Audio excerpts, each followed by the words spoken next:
So what's one of the best ways to hide feelings from kids? That's a trick question. You're right, Betsy.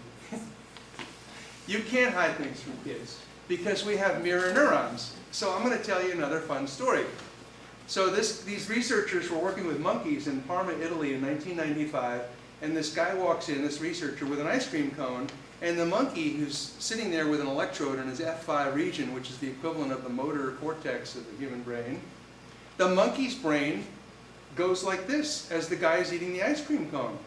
And they look at the monkey's brain and there's this activation, and they figured, okay, so maybe this happens in human beings. So 10 years later, this guy named Marco Accaboni at UCLA, he discovers that yes, human beings have mirror neurons too. We've got 100 billion neurons in our brain, and each of those connects with 10,000 others. And then there's all these mirror neurons, and he discovered the pathway between the mirror neurons, which is if I raise my hand, if we took we put you in an fMRI, your brain would light up just as if you're raising your hand too, right?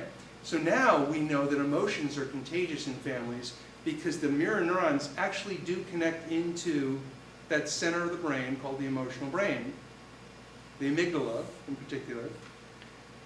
So years ago, as family therapists, we would say, okay, so your child has a problem, so let's see what's going on in the family, and we would include that. But this is a neuroscientist who's saying the following: that mammals have evolved neural circuitry to read the internal states of others. The brain is a social organ. The emotional state of one person reverberates in that of the other, just as if they have one brain. And it was essential for survival in the past. And this is a quote from him: "My studies show that we are not alone, but are biologically wired and evolutionarily designed to be deeply interconnected with one another."